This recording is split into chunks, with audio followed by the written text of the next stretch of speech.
नमस्कार मित्रांनो, कल्पना करा तुमच्या शरीरात एक असा शत्रू लपून बसला आहे जो कोणताही आवाज न करता, कोणतीही पूर्वकल्पना न देता थेट तुमच्या हृदयावर, मेंदूवर आणि किडनीवर हल्ला करतोय आणि तुम्हाला याची माहितीच नाही. तर मी बोलतोय उच्च रक्तदाब म्हणजेच हाय ब्लड प्रेशरबद्दल. आज 17 मे म्हणजेच जागतिक उच्च रक्तदाब दिन. दरवर्षी हा दिवस साजरा केला जातो, पण यंदाची परिस्थिती खूप गंभीर आहे. WHO ने नुकताच एक धक्कादायक रिपोर्ट जाहीर केला आहे. आजच्या व्हिडिओमध्ये आपण पाहणार आहोत की या वर्षाची थीम काय आहे, जगात आणि भारतात बीपीची स्थिती काय आहे, यावर WHOचं म्हणणं काय आहे. तर व्हिडिओ शेवटपर्यंत पाहत राहा, ही पूर्ण माहिती तुम्हाला यात सांगणार आहे. तर दरवर्षी 17 मे रोजी लोकांना जागरूक करण्यासाठी हा दिवस पाळला जातो. यावर्षी म्हणजेच 2026ची जी थीम आहे त्या थीमचं उद्देश काय, controlling hypertension together, check your blood pressure regularly, defeat the silent killer. म्हणजेच काय, सर्वांनी मिळून उच्च रक्तदाबावर नियंत्रण ठेवूया, तुमच्या ब्लड प्रेशरची नियमित तपासणी करा आणि या सायलेंट किलरला हरवा, असा ह्या थीमचा उद्देश आहे. BP तपासणे ही केवळ एका व्यक्तीची नाही तर संपूर्ण कुटुंबाची आणि समाजाची जबाबदारी आहे, असं थीम यातून सांगते. ह्या थीमचं उद्दिष्ट. तर WHOने काही गोष्टी खुलासा केलेल्या आहेत, मी तुम्हाला तुमच्यासमोर मांडतो आहे. तर त्यांचा ग्लोबल रिपोर्ट ऑन हायपरटेन्शननुसार जगात दरवर्षी 1 कोटी लोकांचा म्हणजे 10 मिलियन लोकांचा मृत्यू थेट अप्रत्यक्षपणे हाय BPमुळे होतो. हा आकडा संसर्गजन्य आजारामुळे होणाऱ्या मृत्यूपेक्षा जास्त आहे. जगात दर 5 पैकी 4 लोकांना हे माहितीच नसते की त्यांना हाय BP आहे म्हणून. आफ्रिकन देश आणि दक्षिण आशिया देशामध्ये, दक्षिण आशियामध्ये भारत येतो जिथे धावपळीची जीवनशैली आहे आणि ताणतणाव वाढला आहे, तिथे हा आजार वेगाने पाय पसरत आहे. दुसरीकडे युरोप आणि अमेरिकेसारख्या विकसित देशामध्ये नियमित तपासणीमुळे याचे वेळेचे निदान होत आहे. पण भारताची स्थिती आता काय या हाय BP बद्दल, तर ते मी सांगतो आपल्याबद्दल. तर जागतिक मंचावर भारताची स्थिती चिंताजनक आहे.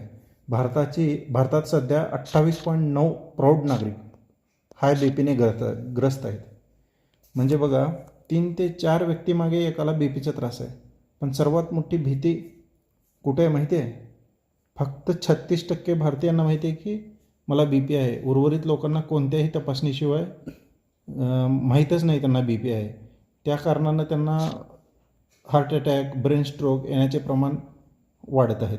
30 ते 45मध्ये हे प्रमाण असे हार्ट अटॅक, ब्रेन स्ट्रोक आता लॉकडाऊनच्या नंतरचं प्रमाण हे वाढत चाललेलं आहे. कशामुळं तर ह्यांना BPचा त्रास आहे का नाही हे माहीतच नाही, त्याचं मुख्य कारण आहे. तर त्याचं काय, बदलती जीवनशैली, खाण्यात अतिमीठपणा, पॅकबंद अन्न, व्यायामाचा अभाव आणि भारत हा हायपर टेन्शनची राजधानी बनवण्याच्या मार्गावर चालला आहे आपण. हे गंभीर गोष्ट आहे, लक्षात ठेवण्यासारखी. तर WHOचं याच्यावर म्हणणं काय, हाय BP हा रोखता येण्याजोगा आजार आहे. जर देशांनी त्यांच्या प्रायमरी हेल्थ केअरवर लक्ष केंद्रित केले तर कोट्यवधी जीव वाचू शकतात. म्हणजे 2030पर्यंत एक मोठे उद्दिष्ट ठेवले WHOनं. काय, तर जगातील किमान 50%पेक्षा जास्त हाय BP रुग्णांचा रक्तदाब औषध योग्य जीवनशैलीद्वारे पूर्णपणे नियंत्रित आणणे आणि आरोग्य केंद्रावर स्वस्त आणि दर्जेदार BPच्या औषधाचा पुरवठा करणे.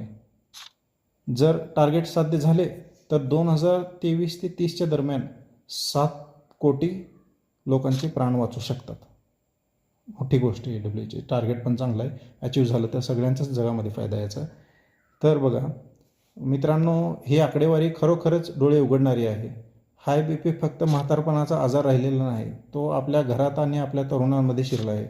यावर एकमेव उपाय म्हणजे प्रतिबंध, प्रिव्हेन्शन.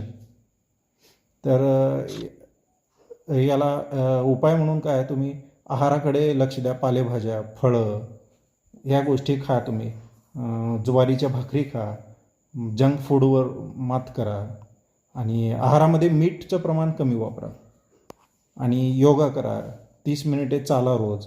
योगामध्ये तुम्ही म्हणजे खाली शिर आणि वरती धड अशा प्रकारचे आसनं करा, जे की शीर्षासन, सर्वांगासन, हलासन या प्रकारचे योग करा, ज्या की BP कंट्रोलमध्ये राहील आणि ताणतणाव कमी करेल.